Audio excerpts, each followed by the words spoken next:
ನಮಸ್ತೆ ಸ್ನೇಹಿತರೆ, ಇವತ್ತು ನಾವು ದ್ವಿತೀಯ BA ಇತಿಹಾಸ ಪರೀಕ್ಷಾ ತಯಾರಿಯನ್ನು ಮಾಡಿಕೊಳ್ಳುವ, ಪರೀಕ್ಷೆಗೆ ಬೇಕಾಗಿರುವಂತೆ ಎಲ್ಲವನ್ನು ಅಭ್ಯಾಸವನ್ನು ಮಾಡ್ತಾ ಹೋಗುವ. ಈಗಾಗಲೇ ಬ್ಲಾಕ್ 1ರಲ್ಲಿರುವಂತಹ ಪ್ರತಿಯೊಂದು 15 ಅಂಕದ ಪ್ರಶ್ನೆ, 10 ಅಂಕದ ಪ್ರಶ್ನೆ, 5 ಅಂಕದ ಪ್ರಶ್ನೆಯನ್ನು ನೋಡಿಕೊಂಡಿದ್ದೇವೆ. ಬ್ಲಾಕ್ 2ರಲ್ಲಿರುವಂತಹ ಪ್ರಶ್ನೆಗಳನ್ನು ನೋಡಿಕೊಳ್ಬೇಕು. ಪುಟ ಸಂಖ್ಯೆ 79ರಿಂದ ಬರುತ್ತದೆ. ಇದರಲ್ಲಿ ನಾವು ಕೆಲವೊಂದಿಷ್ಟನ್ನು ನೋಡ್ಕೊಂಡಿದ್ದೆವು. ಔರಂಗಜೇಬ್ನ ಧಾರ್ಮಿಕ ನೀತಿಯನ್ನು ಕೂಡ ನಾವು ಕಳೆದ ವಿಡಿಯೋದಲ್ಲಿ ನೋಡ್ಕೊಂಡಿದ್ದೇವೆ. ಹಾಗೆಯೇ ಮೊಘಲ್ ಸಾಮ್ರಾಜ್ಯದ ಅವನತಿಗೆ ಕಾರಣಗಳನ್ನು ಕೂಡ ತಿಳ್ಕೊಂಡಿದ್ದೇವೆ. ಮನ್ಸಬ್ದಾರಿ ವ್ಯವಸ್ಥೆಯನ್ನು ಓದ್ಕೊಂಡಿದ್ದೇವೆ. ಅದು ಓದ್ಕೊಳ್ಬೇಕು. ಮನ್ಸಬ್ದಾರಿ ವ್ಯವಸ್ಥೆ ಅಂದರೆ ಏನು ಅಂತ. ಸೈನಿಕ ವ್ಯವಸ್ಥೆಯನ್ನೇ ಮನ್ಸಬ್ದಾರಿ ವ್ಯವಸ್ಥೆ ಅಂತ ಹೇಳುವಂಥದ್ದು. ಅದು ಸೈನಿಕ ವ್ಯವಸ್ಥೆಯಲ್ಲಿ ಯಾವ ರೀತಿ ಅಂತ ಹೇಳಿದರೆ, ಒಬ್ಬ ಯಜಮಾನ ಜನರನ್ನೆಲ್ಲ ಕರ್ಕೊಂಡು ಬಂದು ಅವರಿಗೆ ತರಬೇತಿಯನ್ನು ಕೊಡುವಂಥದ್ದು. ಅವರಲ್ಲಿ ಒಂದು 5,000 ಸೈನಿಕರಿದ್ದಾರೆ ಅಂತಾದರೆ ರಾಜರು ಅವರನ್ನು ಆಯ್ಕೆ ಮಾಡಿಕೊಳ್ತಾರೆ.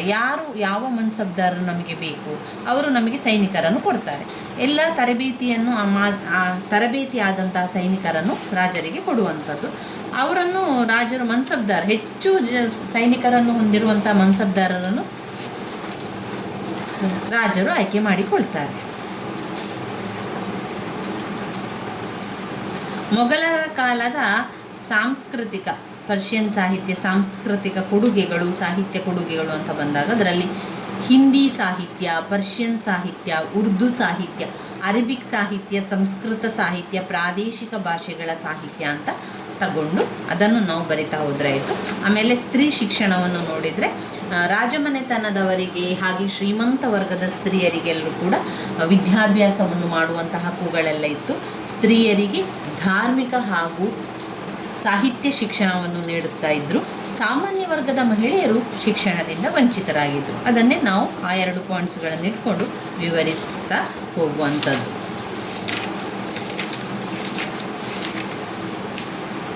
ಸೂಫಿ ಪಂಥದ ಉಗಮ ಮತ್ತು ಬೆಳವಣಿಗೆ. ಸೂಫಿ ಪಂಥದ ಮುಖ್ಯ ತತ್ವಗಳನ್ನು ಓದ್ಕೊಳ್ಳಿ. ಆ ತತ್ವಗಳನ್ನು ಕೇಳ್ತಾರೆ. ಸೂಫಿ ಪಂಥದ ಬಗ್ಗೆ ಕೇಳಿದರೆ ನಾವು ತತ್ವಗಳ ಬಗ್ಗೆ ಬರೆಯುವಂಥದ್ದು, ಹಾಗೆ ಅವರ ಸ್ವಲ್ಪ ವಿಚಾರಗಳನ್ನು ಬರೆಯುವಂಥದ್ದನ್ನು ಮಾಡಿದರೆ ಆಯಿತು. ಸೂಫಿ ಪಂಥದ ತತ್ವಗಳನ್ನು ಒಮ್ಮೆ ತಿಳ್ಕೊಳ್ಳುವ. ಸೂಫಿ ಪಂಥದಲ್ಲಿ ಏಕದೇವತಾರಾಧನೆಯಲ್ಲಿ ನಂಬಿಕೆಯನ್ನು ಹೊಂದಿದ್ರು. ಅವರು ಹೊಂದಿರುವಂಥ ನಂಬಿಕೆ ಅಂದರೆ ಏಕದೇವತಾರಾಧನೆ ಅಂದರೆ ಒಬ್ಬರನ್ನೇ ಆರಾಧನೆಯನ್ನು ಮಾಡುವಂಥದ್ದು. 4-5 ದೇವರನ್ನು ಎಲ್ಲ ಆರಾಧನೆ ಮಾಡಲಿಕ್ಕಿಲ್ಲ, ಒಬ್ಬ ದೇವರನ್ನು ಮಾತ್ರ ಆರಾಧನೆ ಮಾಡುವಂಥದ್ದು. ಸೂಫಿ ಪಂಥ ಏಕದೇವತಾರಾಧನೆಯಲ್ಲಿ ನಂಬಿಕೆಯನ್ನು ಹೊಂದಿತ್ತು. 2, ಎಲ್ಲ ಜೀವಿಗಳು ಮತ್ತು ಸರ್ವಸ್ವವು ದೇವರ ಭಾಗವೆಂದು ಭಾವಿಸಿತು. ಸೂಫಿ ಪಂಥದವರು ಏನಂತ ಭಾವಿಸಿದ್ರು? ಅವರು ಎಲ್ಲ ಜೀವಿಗಳು ಮತ್ತು ಸರ್ವಸ್ವವು ದೇವರ ಭಾಗ ಅಂತ ಹೇಳಿ ಅವರು ನಂಬಿದ್ರು. ದೇವರನ್ನು ಪ್ರೀತಿಸುವುದನ್ನು ಹೊರತುಪಡಿಸಿ ಸರ್ವಸ್ವವನ್ನು ತ್ಯಜಿಸುವುದರ ಮೂಲಕ ದೇವರನ್ನು ಕಾಣಬಹುದು ಎಂಬುವಂಥದ್ದು ನಂಬಿಕೆ ಸೂಫಿ ಪಂಥದ ನಂಬಿಕೆ ಆಗಿತ್ತು. ದೇವರನ್ನು ಪ್ರೀತಿಸುವಲ್ಲಿ ಹೊರತುಪಡಿಸಿ ಸರ್ವಸ್ವವನ್ನು ತ್ಯಜಿಸುವುದು. ಸೂಫಿ ಪಂಥದ ತತ್ವದಲ್ಲಿ ದೇವರು ಈ ಲೋಕದ ಸೃಷ್ಟಿಕರ್ತ. ಮೂರ್ತಿ ಪೂಜೆಯನ್ನು ಯಾವುದೇ ರೂಪದಲ್ಲೂ ಅವರು ಪುರಸ್ಕರಿಸಲಿಲ್ಲ. ಮೂರ್ತಿ ಪೂಜೆಯನ್ನು ಮಾಡುವಂಥದ್ದು, ಗುಡಿಯಲ್ಲಿ ಮೂರ್ತಿಗಳನ್ನಿಟ್ಟುಕೊಂಡು ಪೂಜೆ ಮಾಡುವಂದು ಅವರು ಒಪ್ಪಿಕೊಳ್ಳಲಿಲ್ಲ. ಮೂರ್ತಿ ಪೂಜೆಯನ್ನು ಯಾವುದೇ ಕಾರಣಕ್ಕೂ ಯಾವುದೇ ರೂಪದಲ್ಲಿ ಅವರು ಪುರಸ್ಕರಿಸಲಿಲ್ಲ. ದೇವರು ದಯಾಳು, ಹಾಗಾಗಿ ದೇವರಲ್ಲಿ ನಮ್ಮ ಆತ್ಮಗಳು ಒಂದಾಗಬೇಕೆಂದು ಬೋಧಿಸಿದರು. ಯಾರು? ಸೂಫಿ ಪಂಥದ ತತ್ವಗಳಲ್ಲಿ ಅವರು ಹೇಳಿರುವಂಥದ್ದು ದೇವರು ದಯಾಳು ಆಗಿದ್ದಾನೆ, ಹಾಗಾಗಿ ಏನು ಮಾಡಬೇಕು, ನಮ್ಮ ಆತ್ಮಗಳು ಒಂದಾಗಬೇಕು ಎಂದು ಅವರು ಬೋಧಿಸ್ತಾರೆ. ಇನ್ನು ಅವರ 7ನೇ ಪಾಯಿಂಟ್ನಲ್ಲಿ ದೇವರನ್ನು ಸ್ಮರಿಸಲು ಸಂಗೀತವನ್ನು ಸಾಧನವಾಗಿ ಮಾಡಿಕೊಂಡರು. ಸೂಫಿ ಪಂಥದವರು ಸಂಗೀತವನ್ನು ಹೇಳುವುದರ ಮೂಲಕ ದೇವರನ್ನು ಸ್ಮರಿಸ್ತಾ ಇದ್ದರು. ಇನ್ನು ಆಸೆಯನ್ನು ತ್ಯಜಿಸುವಂತೆ ಅವರು ಹೇಳ್ತಾರೆ. ಮನುಷ್ಯ ಜೀವಿಯ ಪ್ರಥಮ ಶತ್ರು ಅಂತ ಹೇಳಿದರೆ ಅದು ಆಸೆ ಎಂದು ಭಾವಿಸಲಾಗಿತ್ತು. ಹಾಗಾಗಿ ಆಸೆಯನ್ನು ತ್ಯಜಿಸುವಂತೆ ನಿರ್ದೇಶಿಸಲಾಯಿತು. ಪಿರ್ ಎಂದು ಕರೆಯಲ್ಪಡುತ್ತಿದ್ದ ಗುರುವಿನಲ್ಲಿ ನಂಬಿಕೆಯನ್ನು ಹೊಂದಿದ್ದರವರು ಪಿರ್ನ ಆಶೀರ್ವಾದ ಇಲ್ಲದೆ ನಾವು ಈ ಲೋಕದಲ್ಲಿ ಏನನ್ನೂ ಸಾಧಿಸಲು ಸಾಧ್ಯವಿಲ್ಲವೆಂದು ಮತ್ತು ಗುರುಗಳಿಗೆ ಶರಣಾಗುವುದು ಒಂದು ಮಾರ್ಗ ಎಂದು ಬೋಧಿಸಿದ್ದರು. ಹಿಂದೂ ಸನ್ಯಾಸಿಗಳಂತೆ ಸೂಫಿಗಳು ಅರಣ್ಯಗಳಲ್ಲಿ ವಾಸವಾಗಿರದೆ ನಗರಗಳಲ್ಲಿ ಅವರು ವಾಸವಾಗಿದ್ದರು. ಸಾಮಾಜಿಕ ಸಮಾನತೆ, ಸಾಮರಸ್ಯ, ಸಾಮರಸ್ಯ ಭಾವನೆಗಳನ್ನು ಜನರಿಗೆ ಮನವರಿಕೆಯನ್ನು ಮಾಡಿಕೊಡ್ತಾ ಇದ್ದರು. ಇವಿಷ್ಟು ಸೂಫಿ ಪಂಥದ ತತ್ವಗಳಲ್ಲಿ ಬರುವಂಥ ವಿಚಾರ. ಸೂಫಿ ಪಂಥದ ತತ್ವಗಳು.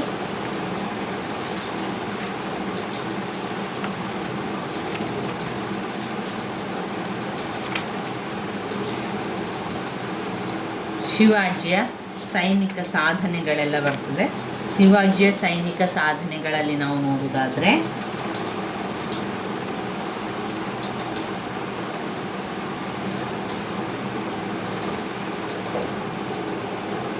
ಶಿವಾಜಿಯ ಸೈನಿಕ ಸಾಧನೆಗಳು ಅವನ ಸಾಹಸಮಯ ಹಾಗೂ ನೂತನ ರಾಜನೀತಿಗಳಿಗೆ ಸಾಕ್ಷಿಯಾಗಿವೆ. ಸ್ವತಂತ್ರ ಹಾಗೂ ಸ್ವರಾಜ್ಯ ಒಂದನ್ನು ಕಟ್ಟಬೇಕೆಂಬ ಶಿವಾಜಿಯ ಕನಸು ಮರಾಠರ ಒಕ್ಕೂಟದ ಸ್ಥಾಪನೆಯೊಂದಿಗೆ ನನಸಾಯಿತು. ಶಿವಾಜಿಯ ಸಾರ್ವಜನಿಕ ಜೀವನವು 1640ರಲ್ಲಿ ಆತನ ತಂದೆಯ ಪೂನಾ ಉತ್ತರಾಧಿಕಾರತ್ವದ ಲಭ್ಯತೆಯೊಂದಿಗೆ ಪ್ರಾರಂಭ ಆಗ್ತದೆ. ಶಿವಾಜಿಯ ಗುರು ಹಾಗೂ ಮಾರ್ಗದರ್ಶಕರಾಗಿದ್ದವರು ಯಾರು? ದಾದಾಜಿ ಕೊಂಡದೇವನ ಪರಿಶ್ರಮಗಳು ಶಿವಾಜಿಯ ಯಶಸ್ಸಿನ ಮೆಟ್ಟಲುಗಳಾಗಿ ಮಾರ್ಪಟ್ಟವು. ಅವನ ನಾಯಕತ್ವದಲ್ಲಿ, ಶಿವಾಜಿಯ ನಾಯಕತ್ವದಲ್ಲಿ ಮರಾಠರ ಸ್ವರಾಜ್ಯ ಸ್ಥಾಪನೆಯಲ್ಲದೆ ಮಹಾರಾಷ್ಟ್ರದ ಕೃಷಿ, ವಾಣಿಜ್ಯ, ವ್ಯಾಪಾರ, ಸ್ವಧರ್ಮ ರಕ್ಷಣೆ ಮೊದಲಾದ ಪ್ರಕ್ರಿಯೆಗಳು ಪ್ರಗತಿಯನ್ನು ಸಾಧಿಸಿದವು. ಶಿವಾಜಿಯ ಮುಂದಿನ ನಡೆಯು ಮರಾಠರ ಐಕ್ಯತೆಯೊಂದಿಗೆ ರಾಜಕೀಯ ಸಾಧನೆಯತ್ತ ಹೊರಳಲಾರಂಭಿಸಿತು. ಅವನ ಸಾಹಸಮಯ ಬದುಕು ಮರಾಠ ಯುವ ಜನತೆಯ ಮೇಲೆ ಅನನ್ಯ ಪ್ರಭಾವವನ್ನು ಬೀರುತ್ತಲ್ಲದೆ ಅವನೊಂದಿಗೆ ನಾವು ಸಹ ಕೈಜೋಡಿಸಬೇಕೆಂಬ ಮಹತ್ವಾಕಾಂಕ್ಷೆ ಹೆಮ್ಮರವಾಯಿತು. ಗೋಮಾಜಿ ನಾಯಕ, ಹೆಸಾಸಿಕಾಂಗ್, ತನಾಜಿ ಮನ್ಸುಲ್ತೆ, ಬಾಜಿರಾವ್ ಜಾವೆ ಮೊದಲಾದವರು ಶಿವಾಜಿಯೊಂದಿಗೆ ತಮ್ಮ ಒಂದು ತನು ಮನ ಧನಗಳನ್ನು ಧಾರೆ ಎರೆಯಲು ನಿರ್ಧರಿಸಿದರು. ಇದು ಬಿಜಾಪುರ ಸುಲ್ತಾನರೊಂದಿಗೆ ರಾಜಕೀಯ ಘರ್ಷಣೆಗೆ ದಾರಿ ಮಾಡಿಕೊಟ್ಟಿತು.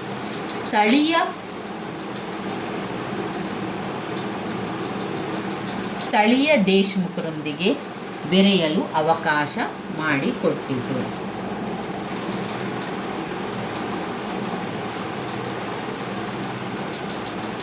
ಶಿವಾಜಿ ಮತ್ತು ಬಿಜಾಪುರ ಸುಲ್ತಾನರ ಸಂಬಂಧಗಳು.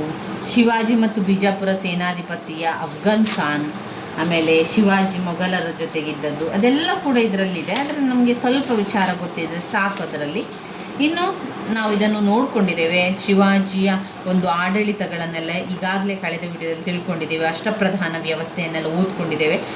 8 ಮಂತ್ರಿಗಳು, ಪೇಶ್ವೆ, ಮಂತ್ರಿ, ಸಚಿವ, ಅಮಾತ್ಯ, ನ್ಯಾಯಾಧೀಶ, ಸೇನಾಪತಿ, ಪಂಡಿತರಾವ್, ಸಾಮಂತ ಎಂಬ 8 ಮಂದಿ ಮಂತ್ರಿಗಳನ್ನು ನಾವು ನೋಡಿದ್ದೇವೆ. ಅವರ ಕಾರ್ಯಗಳ ಬಗ್ಗೆ ಕೂಡ ನಾವಲ್ಲಿ ತಿಳ್ಕೊಂಡಿದ್ದೇವೆ.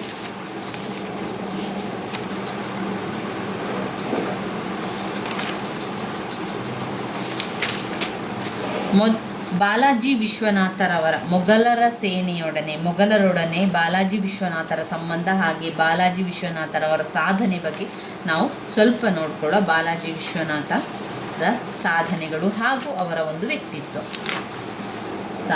ವ್ಯಕ್ತಿತ್ವ ಹಾಗೆ ಅವರ ಒಂದು ಸಂಬಂಧ. ಬಾಲಾಜಿ ವಿಶ್ವನಾಥನ ಕೀರ್ತಿ ದಿನದಿಂದ ದಿನಕ್ಕೆ ಹೆಚ್ಚಾಗ್ತಾ ಬಂದಿತ್ತು. ಆ ಸಮಯದಲ್ಲಿ ಲಭಿಸಿದ ಅವಕಾಶವನ್ನು ಉಪಯೋಗಿಸಿಕೊಂಡು ಮೊಘಲ್ ಸಾಮ್ರಾಜ್ಯದ ವ್ಯವಹಾರದಲ್ಲೂ ಪ್ರವೇಶ ಮಾಡಿ ಮರಾಠರ ಕೀರ್ತಿ ಪತಾಕೆಯನ್ನು ಉತ್ತರ ಭಾರತದಲ್ಲೂ ಕೂಡ ಹಾರಿಸಿದರು.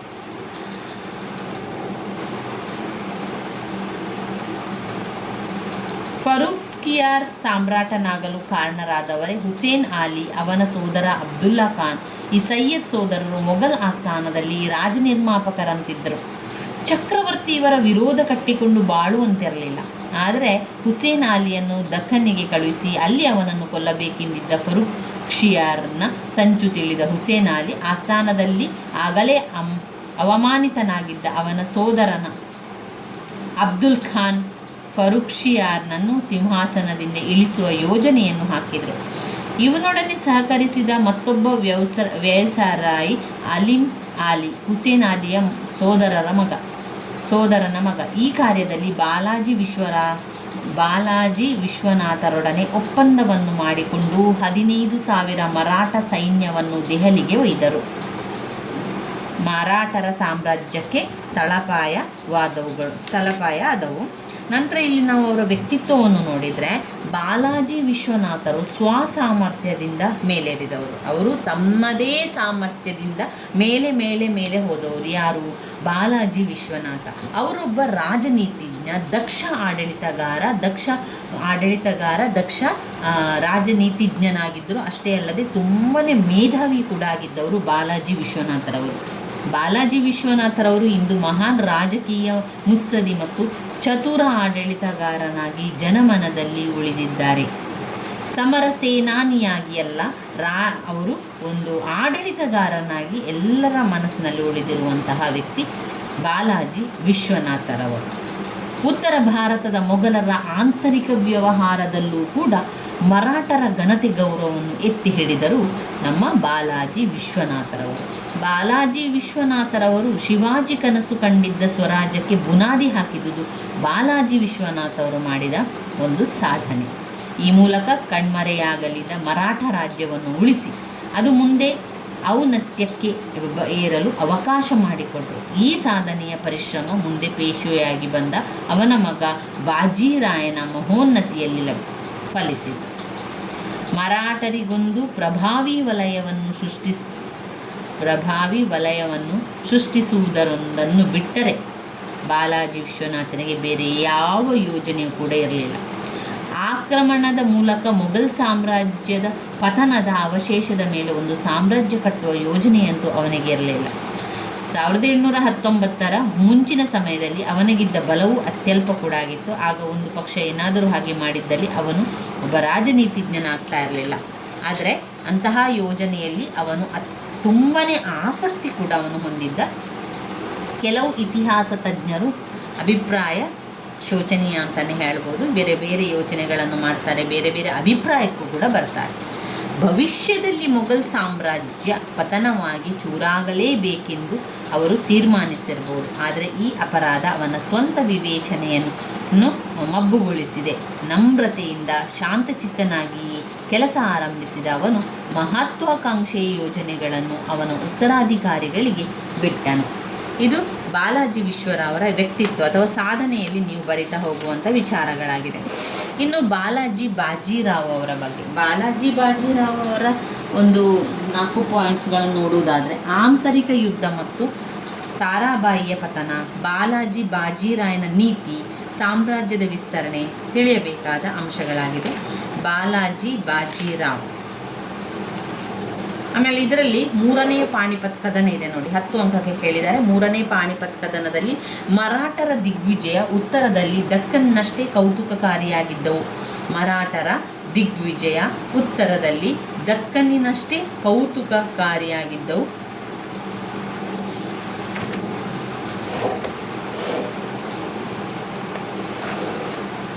ಮೂರನೇ ಪಾಣಿಪತ್ ಯುದ್ಧದ ಪರಿಣಾಮಗಳನ್ನು ಓದ್ತಾ ಹೋಗುವ. ಇಲ್ಲಿ 3ನೇ ಪಾಣಿಪತ್ ಯುದ್ಧ ಮರಾಠರು ಸೋತು ಹೈದರನ್ನು ಜಯಗಳಿಸಿದ ಬಾಲಾಜಿ ಬಾಜಿರಾವ್ ಸೋತನು. ಅಫ್ಘನ್ ಹೈದರಾಲಿ ಜಯಗೊಳಿಸಿದನು ಅಹಮದ್ ಶಾ. ಇಲ್ಲಿ ಯಾವುದು? 3ನೆಯ ಪಾಣಿಪತ್ ಕದನದಲ್ಲಿ ಮರಾಠರು ಸೋತರು. ಮರಾಠರು ಅಂದರೆ ಇಲ್ಲಿ ಬಾಲಾಜಿ ಬಾಜಿರಾವ್ ಅವರು ಸೋತರು, ಹೈದರನ್ನು ಜಯಗಳಿಸ್ತಾನೆ. ಇದರ ಪರಿಣಾಮ ಏನಾಯಿತು? ಈ ಯುದ್ಧದ ಮರಾಠರ ಸಾಮ್ರಾಜ್ಯವಾದಿ ನೀತಿಗೆ ಬಲವಾದ ಪೆಟ್ಟು ಕೊಟ್ಟಿತು. ಪರಿಣಾಮವಾಗಿ ಪೇಶ್ವೆಗಳ ಘನತೆ ಗೌರವ ಕುಂಟಿತು. 2 ಮರಾಠರ ಸಂಯುಕ್ತ ಒಕ್ಕೂಟಕ್ಕೆ ಕಣ್ಮರೆಯಾಯಿತು. ಮರಾಠರಲ್ಲಿದ್ದಂತಹ ಒಂದು ಒಕ್ಕೂಟ ಇದೆಯಲ್ಲ, ಸಂಯುಕ್ತ ಒಕ್ಕೂಟ ಕಣ್ಮರೆಯಾಗಿ ಹೋಯಿತು. ಹೀಗೆ ಮುಂದೆ ಅದು ಒಂದು ಏಕೀಕೃತ ಶಕ್ತಿಯಾಗಿ ಉಳಿಯಲಾಗಲಿಲ್ಲ. ಮರಾಠರಿಗೆ ಹಿಡಿದ ಈ ತಾತ್ಕಾಲಿಕ ಗ್ರಹಣ ಬಂಗಾಳದಲ್ಲಿ ಇಂಗ್ಲಿಷರ ಪ್ರಾಬಲ್ಯಕ್ಕೆ ಬರಲು ಅನುವು ಮಾಡಿಕೊಟ್ಟಿತು. ಇನ್ನು ನಾವು ನೋಡಿದರೆ ಭಾರತದಲ್ಲಿ ಬ್ರಿಟಿಷರ ಪ್ರಾಬಲ್ಯದ ಆರಂಭವನ್ನು ಸಾಮಾನ್ಯವಾಗಿ ಪ್ಲಾಸಿ ಕದನದಲ್ಲಿ ಕ್ಲೈವನು ನವಾಬನು ಸಿರಾಜುದ್ದೀನ್ ದೌಲನ್ ಮೇಲೆ ಗಳಿಸಿದ ವಿಜಯದಿಂದ ಎಣಿಸುವುದುಂಟು. ಪಾಯಿಂಟ್ ಮರಾಠರಿಗಾದ ಪಾಣಿಪಟ್ನ ದುರದೃಷ್ಟಕರ ಪರಿಸ್ಥಿತಿಯ ಲಾಭ ಪಡೆದು ಪ್ರಾಬಲ್ಯಕ್ಕೆ ಬಂದವರಲ್ಲಿ ಮೈಸೂರಿನ ಹೈದರನು ಕೂಡ ಒಬ್ಬ. ಈತ ಈ ಪ್ರದೇಶದಲ್ಲಿ ತನ್ನ ಸ್ಥಾನವನ್ನು ಬಹುತ್ವರಿತ ರೀತಿಯಲ್ಲಿ ಭದ್ರಪಡಿಸಿಕೊಂಡು ಹೀಗೆ ದಕ್ಕನ್ನಲ್ಲಿ ಹೈದರ್ ತಲೆ ಎತ್ತಲಾಗಿ ಮರಾಠರು ಅಪ್ರಮುಖರಾದರು. ಇದು 3ನೇ ಪಾಣಿಪತ್ ಯುದ್ಧದ ಪರಿಣಾಮ ಆಯಿತು. ಬಾಲಾಜಿ ಬಾಜಿರಾವರ ವ್ಯಕ್ತಿತ್ವವನ್ನು ಸ್ವಲ್ಪ ನೋಡುವ. ಬಾಲಾಜಿ ಬಾಜಿರಾವರ ವ್ಯಕ್ತಿತ್ವ ಸ್ವಲ್ಪ ಗೊತ್ತಿರಲಿ ನಿಮಗೆ. ಇವರ ಸಾಧನೆಗಳನ್ನು ನಾವು ನೋಡಿದರೆ ಬಾಲಾಜಿ ಬಾಜಿರಾಯರವರು ಕಂದಾಯ ವಸೂಲಿಯಲ್ಲಿನ ನ್ಯೂನ್ಯತೆಗಳನ್ನು ತೆಗೆದುಹಾಕಿದರು. ಕಂದಾಯ ವಸೂಲಿ ಮಾಡುವಂತಹ ನ್ಯೂನ್ಯತೆ ಇರ್ತದಲ್ಲ, ಅದನ್ನೆಲ್ಲ ತೆಗೆದುಹಾಕಿ ಕರಾರುವಕ್ಕಾದ ಲೆಕ್ಕಪತ್ರಗಳ ದಾಖಲೆಗಳನ್ನು ಇಡುವ ಪದ್ಧತಿಯನ್ನು ಜಾರಿಗೆ ತಂದರು. 2. ಕೃಷಿಕರ ಕಲ್ಯಾಣದ ಬಗ್ಗೆ ಹೆಚ್ಚಿನ ಗಮನ ಹರಿಸಿದ್ದರು. ಕೃಷಿಕರ ಕಲ್ಯಾಣದ ಬಗ್ಗೆ ಹೆಚ್ಚಿನ ಗಮನವನ್ನು ಹರಿಸಿದ್ದರು. 3. ನ್ಯಾಯಾಡಳಿತವನ್ನು ಸುಧಾರಿಸಿ ಅಭಿವೃದ್ಧಿಗೊಳಿಸಿದರು. ನ್ಯಾಯ ಆಡಳಿತವನ್ನು ಸುಧಾರಿಸಿ ಅಭಿವೃದ್ಧಿಪಡಿಸಿದರು. ಸಾರ್ವಜನಿಕ ಹಿತ ಕಾರ್ಯಗಳನ್ನು ಮಾಡಲಾಗಿತ್ತು. ಸಾರ್ವಜನಿಕ ಹಿತ ಕಾರ್ಯಗಳನ್ನು ಮಾಡಲಾಗಿತ್ತು. ಒಟ್ಟಿನಲ್ಲಿ ಇವರ ನೇರ ಆಳ್ವಿಕೆಯಲ್ಲಿ ಮರಾಠ ಪ್ರಾಂತ್ಯ ಎಲ್ಲೆಡೆಯೂ ಪ್ರಗತಿಪಥದಲ್ಲಿದ್ದು, ಆದರೆ ನೇರ ಆಳ್ವಿಕೆಗೊಳಪಡದ ಪ್ರದೇಶಗಳು ದಾಳಿಗೆ ತುತ್ತಾಗ್ತಾ ಇತ್ತು.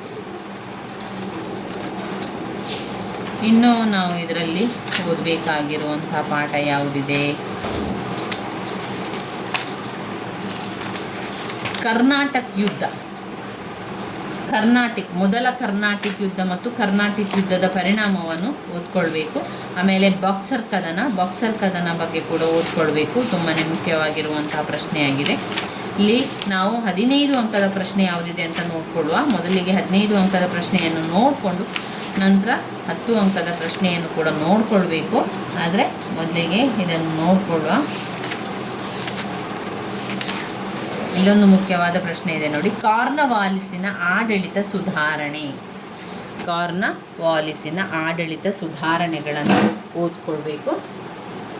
ಇದು 10 ಅಂಕಕ್ಕೂ ಕೂಡ ಕೇಳಿದ್ದಾರೆ, 15 ಅಂಕಕ್ಕೂ ಕೂಡ ಕೇಳುವಂತಹ ಪ್ರಶ್ನೆ. ಅದನ್ನು ನಾವು ಮುಂದಿನ ವಿಡಿಯೋದಲ್ಲಿ ತಿಳ್ಕೊಳ್ಳುವ. ಧನ್ಯವಾದಗಳು.